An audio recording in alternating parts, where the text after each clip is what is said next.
So many people on the planet are like bystanders to their life, and they basically live as a reaction to circumstances or situations, people, places, and events. To consciously, and we're at the stage of our unfoldment where we must consciously participate in our own unfolding. We have we're made in the image and likeness of God. What that means to me, I mean, God is formless. It's a presence. It's a love. It's beauty. It's not like a man somewhere. But what that means to be made in the image and likeness, it means you have the capacity to think independent of circumstances.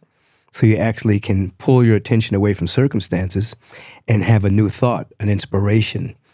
So to consciously participate in your own unfolding means that you can actually participate in this evolutionary urge that's within you and set it free and become better versions of yourself. You don't have to wait for a circumstance to change or another person to change, or you don't have to wait for a government to change. You can actually participate in your own unfolding.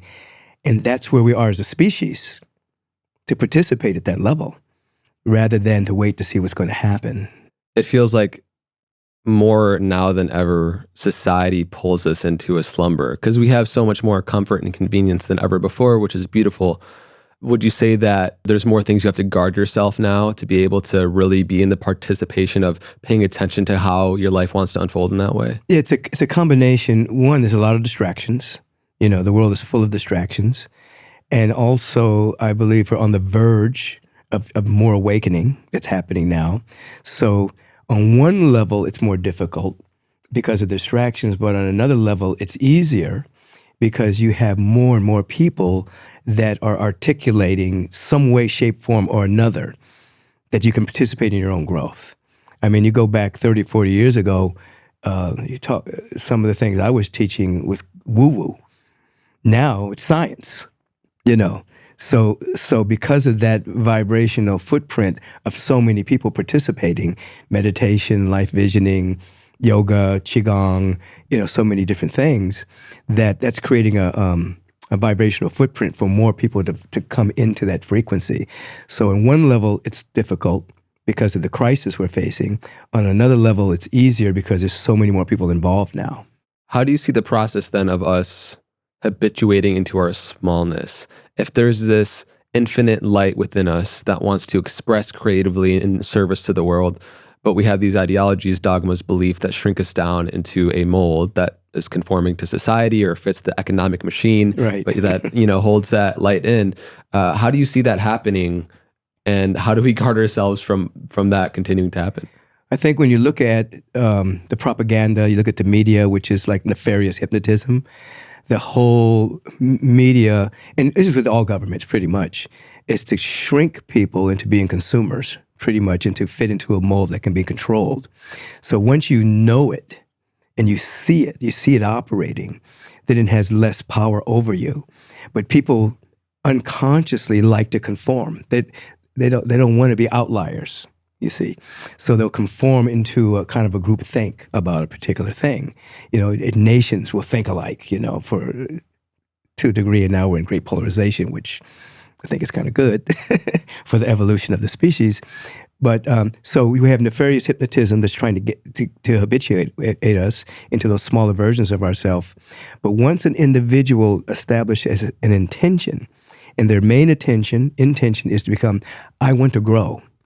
I want to be a greater version of myself. I want to contribute to the planet. When an individual establishes that kind of intention, they become available to inspiration. They become available to guidance. They become available to wisdom from their soul that comes in a language and in a way that they can understand and begin to act upon. Now, interestingly enough, most people come through that door through a crisis of some kind. Many people come through it, like insight, they'll have an aha moment, a satori, oh my God, But many people come through it because they're sick and tired of their life, and then they become available. But you are correct. People become habituated to their limited self. Habits are good if, in fact, it's a habit for transformation. But just run-of-the-mill habits keep people small. Yeah. I remember one of the first impactful audios that I listened to was by Earl Nightingale, which is the strangest secret that talks about how the opposite of courage is not cowardice, but conformity. Yes. And living in a society where it's so easy to conform and it's painful to stand out in many different ways. It's upon us more now than ever to have an intention and vision for our life. And I really love how you speak to that intention deficit disorder that we have. Absolutely. Well, that's where many people live.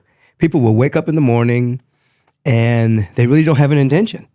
They're just going to react to whatever's going on at the office, whatever's going on with traffic, whatever's going on. But without an intention, you're just kind of being buffeted around by the world. So most people, I don't like to use the word most, but in this case, so many people walking asleep that have an intention deficit disorder. And until a crisis happens, then they say, well, I should have had a V8. I should have been doing something else. But yeah, we want to establish an intentional life. You want to wake up with intention. You want to be specific about your intention, whether it's the healing of your body, whether it's what gift you're going to give to the planet, how can I activate the gifts that are within me and share them? You have to have an intention above and beyond consumerism and just buying stuff that's going to be in the landfill in 10, 20 years now. Anyway, the soul has such infinite capacities, and we want to set that free. And it's the only way to fly for bliss and joy and ecstasy, actually. Yeah. Have you found in your own path, in your own life, in your own evolution, that there's an effective way to merge your own intention that you consciously create and also like the divine intention for your path's evolution, like the divine will and your will, how they can kind of merge into being one and find alignment within that? Your heart's desire and the divine will are the exact same thing. They're not separate. So the idea is people sometimes live from immature wanting that they inherited from the world, maybe from their parents, religions, the society, and they think that's what they want, but they don't know where they got that from. It's just somebody told you this is what you're supposed to do. But your heart's desire, that which is coming from your soul, and the divine will, they're the exact same things. The divine will wants to individualize itself as us, and we want to universalize our individual self. So it's inside the glass and outside the glass. You can't have one without the other, So the universal wants to individualize, and the individual wants to universalize. So it's the same will. The smaller will is something that we've inherited from the world. You should go be a doctor, or you should, you should do this with your life. How do you know whether that's you or a parent telling you what you should be when you grow up, you see? But so you have to listen.